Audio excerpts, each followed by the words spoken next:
Hafið stjórn á okkur, gott fólk, hafið stjórn á okkur. Herðu, við skulum bara fá okkur sæti. If you need translation, we have translation in the ear. Hilmar will translate. So if somebody needs something in the ear, it's right over there. Mér langar til að tala í dag efni sem mér huglagt. Guð gaf mér predikun fyrir mörgum árum síðan sem styrkti mig og styrkti svefniðinn mjög mikið þegar vorum að gangi í gegnum mikla erfiðleika. Og titillinn hann gefur nýjan kraft. Og hversu margir hér vita það að Guð hefur lofað í orði sínu að gefa okkur nýjan kraft. Finnst ykkur það ekki dásamlegt? Jafnvel þótt þú sért alveg búin á því akkurat í dag að þá Guð trúfastur að gefa okkur nýjan kraft. Og mér langar til að fara í vers sem ég held mikið upp á og rakst á í vikunni. Og ég vil leggja þessa predikun út frá þessum versum og það Jesaja 40:28. Og við lesum svo, veistu ekki, hefur þú ekki heyrt, að Drottinn eilífur Guð sem skapaði endimörk jarðar. Hann þreytist ekki, hann lýgist ekki, viska hans órannsakanleg. Hann veitir kraft hinum þreytta og þróttlausum eykur hann mátt. Og það má sko sannarlega segja amen við því. Ungir menn þreytast og lýja, æskumenn hnjóta og falla. En vinir þeir sem vona á Drottinn, þeir fá nýjan kraft. Þeir fljúga á vængjum sem ernir. Þeir hlaupa og þeir lýjast ekki. Þeir ganga og þeir þreytast ekki. Og mér langar til þess að kannski að útskýra fyrir okkur í hvernig stöðu fólk Guðs var í á þessum tímapunkti þegar þessi orð voru töluð yfir lífin. Þau voru umkringt á alla enda og kanta.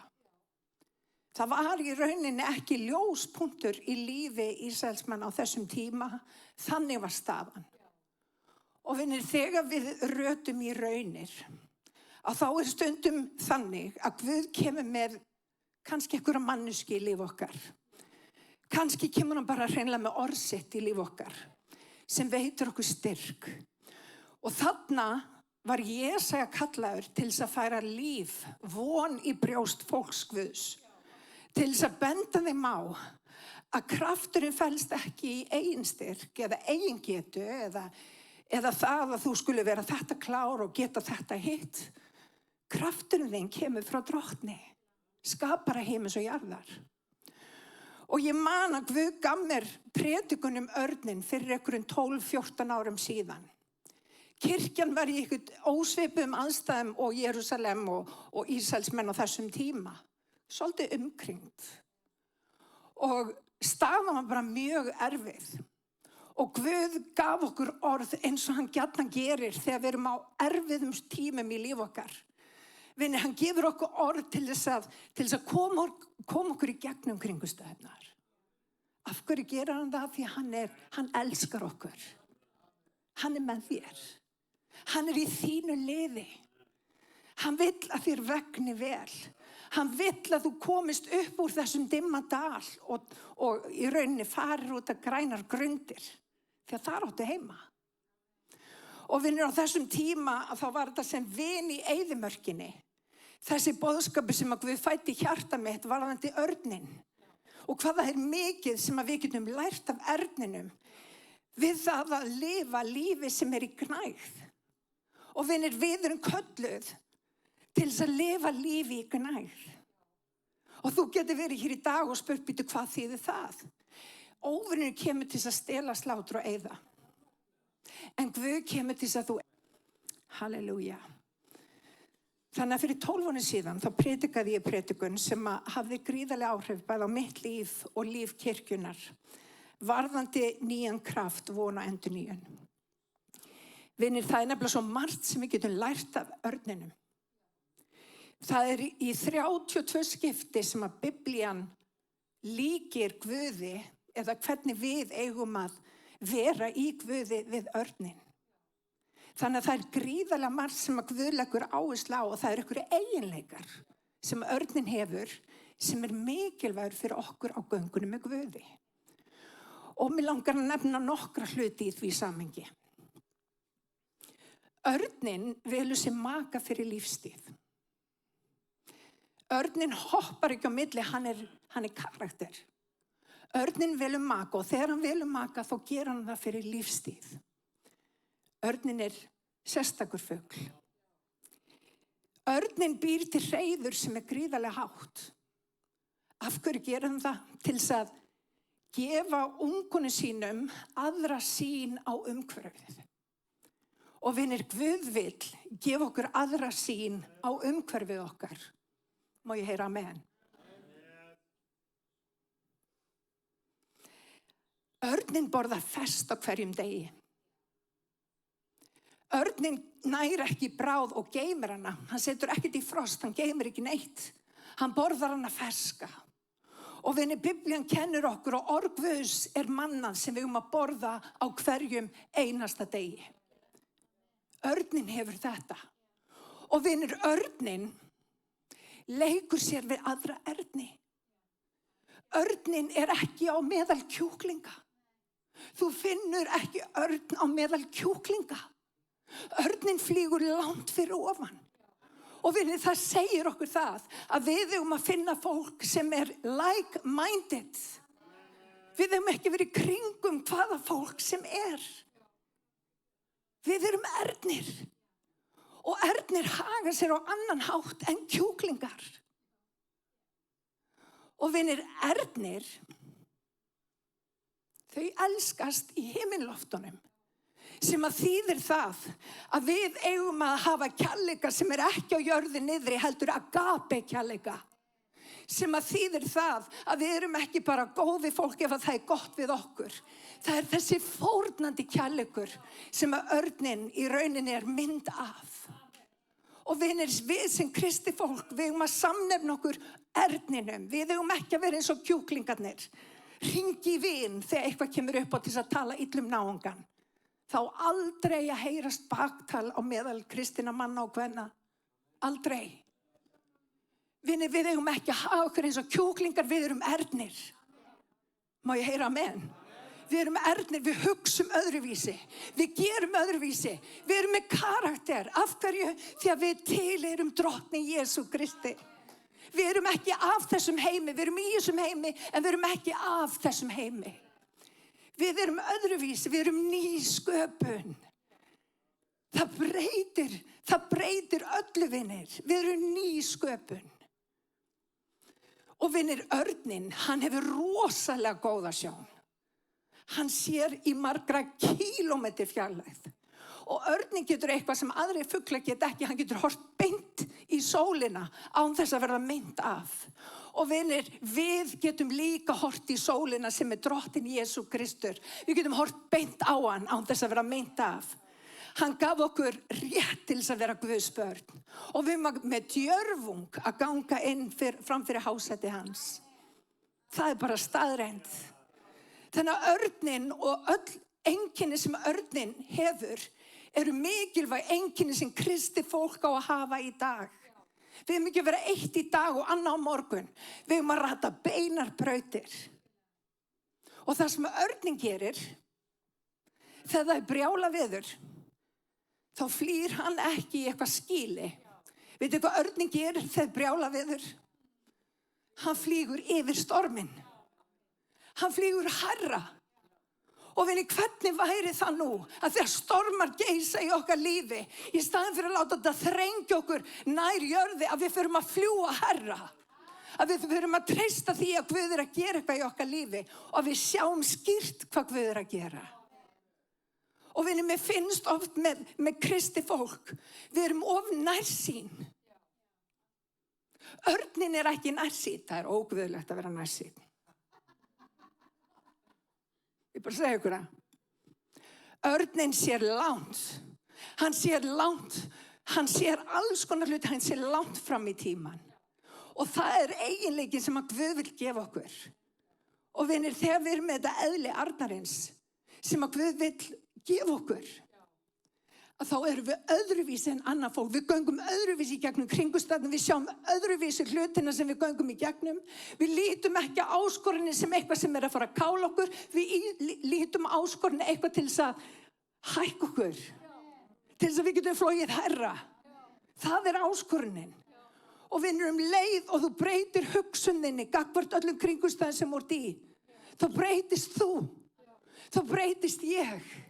Og vinir, í staðin fyrir að vera að barma okkur og kvart og kveina, hvernig væri að við förum að lofa Guð í kringumstæðunum og við förum að lyfta upp nafni Jesú og við förum að blessa hann og við förum að fljúga Herra. Því að það það sem að Guð vil kenna okkur í kringumstæðunum. Og vinir, ég ætla bara að segja þér það, þú ert örn. Þú kannski veist ekki af því, þú ert kannski ekki búin að finna, þið vitið, vængina, takk fyrir Jóhanna. Ég var líka bara, hvað aftur orðið? Þú er kannski ekki búin að finna vængina. En ég skal lofa því, Guð mun koma þér til leiðar, að þú finnir þína vængi og þú farir að fljúga. Í Jesú nafni. Halleluja. Örnin verndar ungana sína. Og Guð talar sjálfa sig sem örn, einmitt í orðinu. Og hvað gerði hann við Ísraelsmenn? Hann bar þau eins og örn út úr Egyptalandi. Og ég get alveg sagt ykkur það, ef eitthvað myndi setja mig alveg á hliðina, það væri það ef eitthvað var að messa við börnin mín. Ég get alveg lofað ykkur því. Þá kemur eðli upp í mér sem bara ekki mjög kristilegt og ekki mjög fallegt. Og ég ætla ekki að ræða það frekar. En vinir, það líka eðli sem af Guði gefið. Við eigum ekki að láta hvað sem bara einhvern veginn henda. Við eigum að vera að varðveita hvort annað. Við eigum að varðveita börnin okkur í trúnni líka. Við eigum að varðveita hvort annað. Við eigum að berjast fyrir hvort öðru. Við eigum að vera til staðar fyrir hvort annað. Má ég heyra með? Takk Jesús. Þannig að það allir á sama máli. Og vinir, óvinurinn, hann kemst ekki að þér ef að þú ert í mikilli hæð. Og það sem að Guð vill gefa fyrir okkur að hann vill gefa okkur víðara samhengi á hlutunum sem að gerast í þínu lífi. Biblían kennir hann vill að við rötum beinar brautir. Hvernig gerir hann það? Það ekki það að þú hættir að fara í einhverja kringumstæður. Nei, hann breytir hugsuninni gagnvart kringumstæðunum. Það það sem hann gerir. Þannig að örnin hugsar kringumstæðunar allt öðruvísi en kjúklingurinn. Þannig að það sem að Guð að gera í kringumstæðunum, hann ekki endilega að breyta kringumstæðunum, hann að breyta þér í kringumstæðunum. Hann að gera það verkum að þú ferð ekki á hliðina við minnsta. Hann vil kenna þér að lifa uppréttu lífi. Þannig að þú sért ekki niðurbrotin í öllum kringumstæðum sem að þú átt að lifa lífi í gnægð. Og mér langar að segja það að þú ert örn. Þú bara veist ekki af því. Og leyfið mér að útskýra. Við skulum fara í orðskuðana 18:10. Og þetta orð sem að Guð gaf mér fyrir mörgum ári síðan. Og ég hef aldeilis talað þetta yfir lífi mínu. Nafn Drottins sterkur törn. Þangað hleypur hinn réttlátur og hann óhultur. Og við vitum á þessum tíma að þegar þau byggðu borgir, þá voru borgir byggðar á háum hæðum oft á tíðum og það voru ramgirtur múr yfirleitt í kringum borgir á þessum tíma. Af hverju? Til þess að taka eftir óvinaher. Ef það væri ykkur ógn, þá gátu þau farið upp á múran og séð óvinin. Og vinir, turnin var venjulega í miðri borg og turnin var meira sem miklu stærri heldur en víggirðingarnar í kringum borgirnar. Og það verið að lýsa nafni Guðs. Nafn Guðs nefnilega sterkur turn. Hann fer hátt. Og í þessum sterka turni þá voru menn á vakt til þess að fylgjast með og þeir gátu séð vítt og breitt. Og þau gátu vara líðin við ef ykkur óvinur, ef ykkur hætta, ef eitthvað slíkt var í návist. Og þá letu þeir vita með því að bara blása í lúðra. Þau letu vita að það veri óvinur í nánd. Og vinir, nafn Drottins sterkur turn. Það sem hann vill að þú gerir að þú farir inn í turnin, að þú sett meðvitaður, að þú getur hort með víðara samhengi á alla hluti. turnin ekki bara eitthvað, turnin eitthvað mjög hátt. Og þegar þú ferð inn í turnin þá það til þess að þú sett meðvitaður, að þú vitir hver þú ert, að þú geti tekið upp rétt og uppbyggilega ákvörðun framtíðina. Og ástæðan fyrir því að ég segi að nærsýni í rauninni svo slæm, það eru margir sem að fara í gegnum kringumstæðurnar og þeir fá ákveðna nærsýni. Þú sérð ekkert nema kringumstæðurnar sem þú ert að ganga í gegnum. Og þetta kemur oft fyrir fólk til dæmis þegar að ganga í gegnum skilnað. Það bara hugsar ekki annað, þú fær svona þráhyggju hugsanir og þú ert alltaf að hugsa sama hlutin. Og þú ert alltaf bara í einhverjum sömu kringumstæðunum. En Guð vill að þú hugsir ekki þannig. Þess vegna vill hann að þú hlaupir inn í turnin til þess að þú sjáir í víðara samhengi. Hann vill að þú eignist þetta eðli arnarins. Þannig að þegar þú lappar í gegnum kringumstæður að þú hugsir ekki eins og kjúklingarnir. Þú hugsar eins og örn. Og vinir, þegar þú hugsar eins og örn að þá sérðu tækifæri þar sem að aðrir sjá ekki tækifæri. Þú sérðu jafnvel möguleika þar sem eru engir möguleikar. Þú sérðu gæsku Guðs með nýjum hætti. Því að þú veist hver þú ert. Þú sérð að Guð lætur alla hluti samverka til góðs. Og eitt af því magnaðasta við það að vera frelsaður, og ég hef útskýrt það fyrir svo mörgum sem hafa spurt mig. Eitt af því magnaðasta við að vera frelsaður þetta. Ég trúi því að ég fer ekki gegnum neina kringumstæður nema það sé einhver tilgangur með því. Og stundum bara tilgangurinn til að þroska mig. Stundum tilgangurinn til að blessa mig. Stundum tilgangurinn bara hreinlega til að sníða hluti af lífi mínu. Og Guð hefur oft notað erfiða kringumstæður til að klippa mig. Til að taka hluti sem ekki eiga að vera í lífi mínu. Stundum hefur Guð notað óþægilega kringumstæður til að ég er komin upp við vegg og ég verð að taka einhverja nýja ákvörðun. Og vinir, þegar þú hugsar kringumstæðurnar þannig, þá lítur öðruvísi á kringumstæður lífsins. Og mér langar að færa þér fréttir í dag. Guð ekki að reyna að kála þér. Þetta eru góða fréttir, gott fólk. Guð vill að þið vegni vel. Guð vill að þú náir árangri. Og ég trúi því, þó að Gunnar minn trúi því ekki. Ég trúi að Guð vilji gefa þér líkn til anda, sálar og líkama. Ég trúi því. Það ágreiningur á heimilinu. Þannig að vinir, kringumstæður, það ekki til slæma kringumstæður. Og fyrir mörgum hljómar þetta mjög einkennilega. Það bara mín persónulega niðurstaða.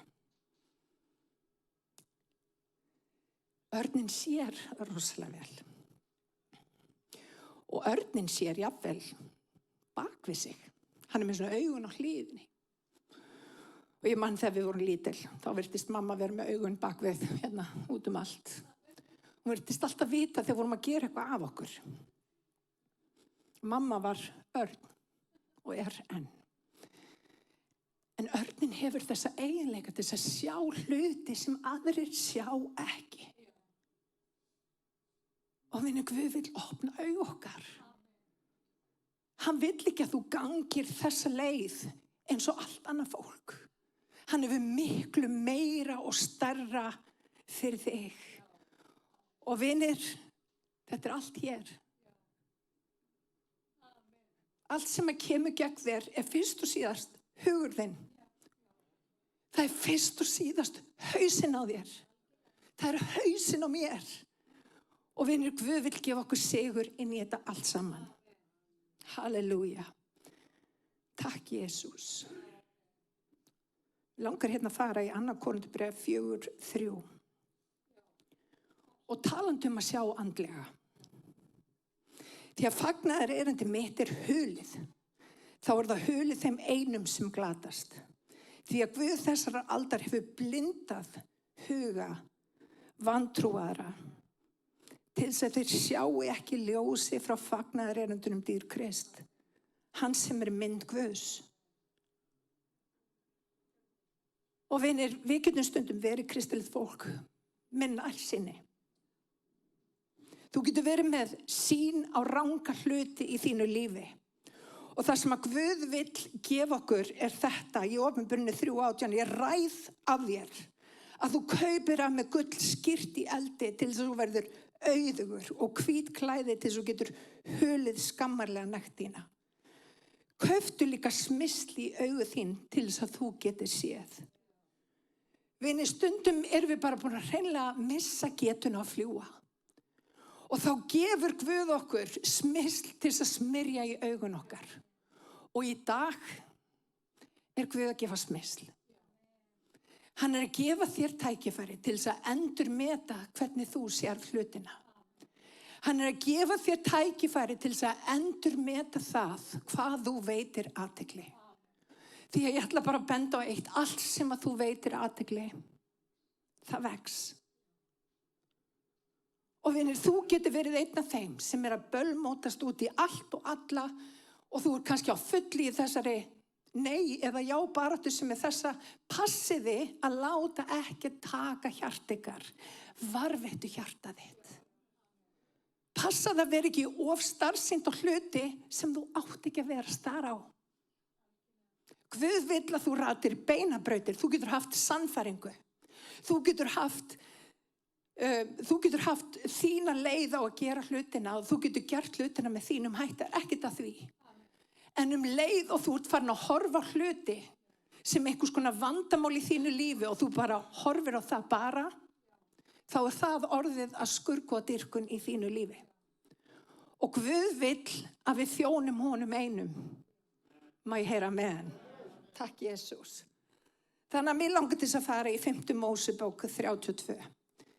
Ég var hér fyrir í vetur að tala þegar Ísraelsmenn fóru út úr Egyptalandi inn í Kanaansland og hvernig Móse gat ekki farið með þau inn í landi sem var fullt af mjólk og hunang. Og síðasta sem Móse gerði áður en þeir stigu inn í landið að Guð gaf honum fyllt í brjóstans ljóð sem að fór með yfir söfnunum, yfir Ísraelsmönnum og mér langar til þess að fara aðeins með ykkur í þetta ljóð, eða bara lítinn hluta og sýna ykkur hvað hann var að sýna með því. Og það stendur svo í versi 11. Eins og örn sem gætir hreiður síns og svífur yfir ungum sínum, eins þandi hann vængi sína, greip einn þeirra upp og bar burt á vængjum sér. Og hann að lýsa hvernig Ísraelsmenn, hvernig Guð tekur það út úr Egyptalandi, en þarna standa þeir við bjargbrúnina að fara inn í Kanansland. Og hann líkir því við þegar örn vekur upp hreiður sitt, sem í rauninni svolítið undarleg samlíking.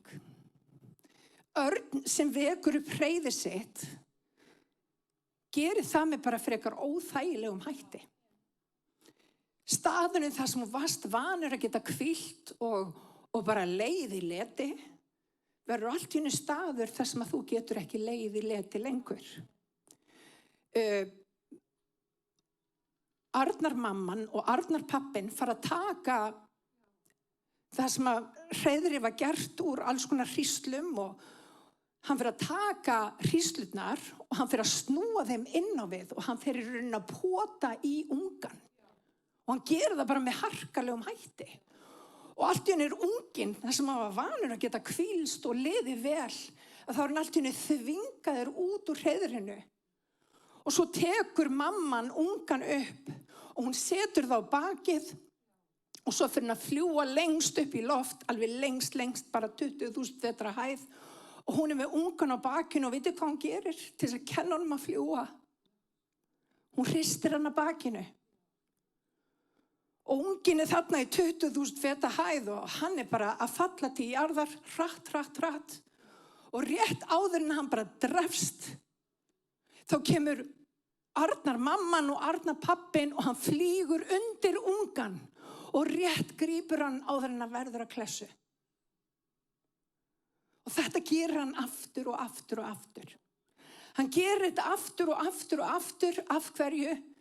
Því að Arnarmamman og Arnarpappin veit að í unganum býr eðli. Eðlið er það að unginn hefur getuna til þess að fljúga. Hún vekur upp hreiður sitt ekki til þess að meiða ungan, heldur til þess að sjá hvað í unganum býr. Hún ýtir alls konar inn í hreiðrið. Hún setur meira svo stundum glerbrot í hreiðrið til þess að ýta ungunum, til þess að hún fari í það sem hann er kallaður til þess að gera. Og Guð notar sömu aðferðir á okkur. Og hugsið ykkur, við erum stundum í kringumstæðum og við bara, Drottinn, ætlar að gera út af mig. Drottinn, ég er bara næstu í dáin hérna, það er allir á móti mér. Drottinn, ertu búin að gleyma mér? Drottinn, af hverju ég? Manstu ekki hvað ég er búin að vera góð og stillt alveg frá því ég var bara lítið barn? Ég hef sagt þetta nokkru sinnum við Drottinn. En vitið hvað hann er að gera? Hann er að hjálpa þér að fljúga. Hann er að gera það sem að gera þarf til þess að þú takir á loft og fljúir sjálfur. Því að þú er kallað til þess að fljúga. Guð notar óþægilegar kringumstæður til þess að fá okkur út úr hreiðrinu, til þess að fá okkur til þess að fljúga. Og við höldum stundum að það sé einhver refsing frá Guði þvert á móti. Guð notar óþægilegar kringumstæður til þess að fá okkur til þess að fljúga. Því hann veit að þú hefur eðlið í þér.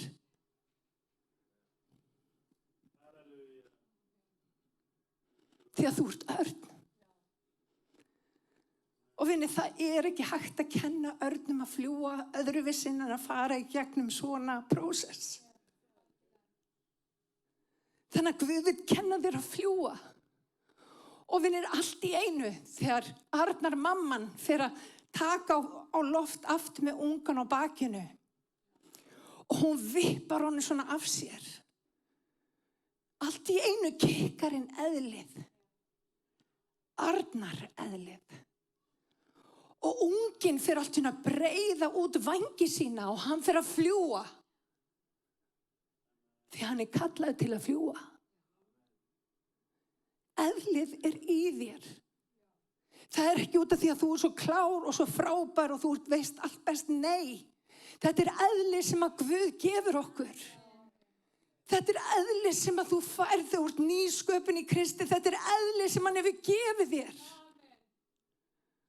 Og vinir, allt og margir í kristnum skilningi er alltaf í bara þessu öryggis. Þau skilja ekki ferlið. Og þau treyst ekki Guði nóg mikið fyrir því. En eðlið er gefið þér af Guði til þess að fara að fljúga á vængjum sem örn. Að þú hlaupir og þú lýgist ekki. Og það er eðlið sem hann vill gefa okkur í kristna lífinu. Við erum að vera öðruvísi en annað fólk. Má ég heyra amen? Halleluja. Og þetta er það sem hann gerði við Hebreana þegar hann tók það út úr Egyptalandi. Þú ert kallaður til þess að fljúga. Mér langar til þess að ljúka á þessu versi sem við tókum í byrjun. Hann veitur kraftinum þreytta og þróttlausum eigur hann mátt. Ungir menn þreytast og lýjast og æskumenn hnjóta og falla. En þeir sem vona á Drottinn fá nýjan kraft. Þeir fljúga vængjum sem ernir, þeir hlaupa og lýjast ekki. Þeir ganga og þreytast ekki. Mér langar að benda ykkur á eitt hérna í þessu versi og það er þetta að vona á Drottinn. Og ég ákvað að skoða þetta í hebreskunni út af því að þetta er náttúrulega texti sem var upprunalega hebresku texti.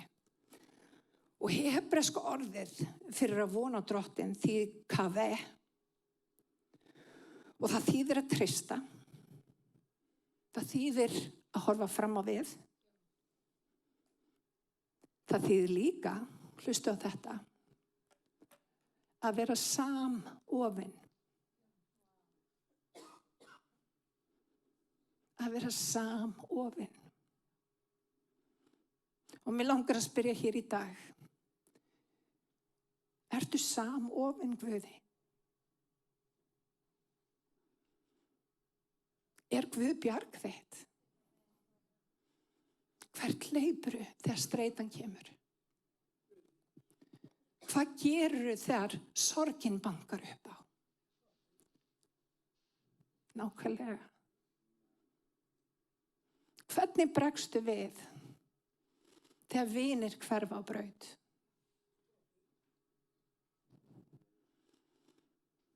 Hvað gerurðu þegar áföll dynja á? Og vinir, ég er búin að fara í nokkra hluti hér í dag.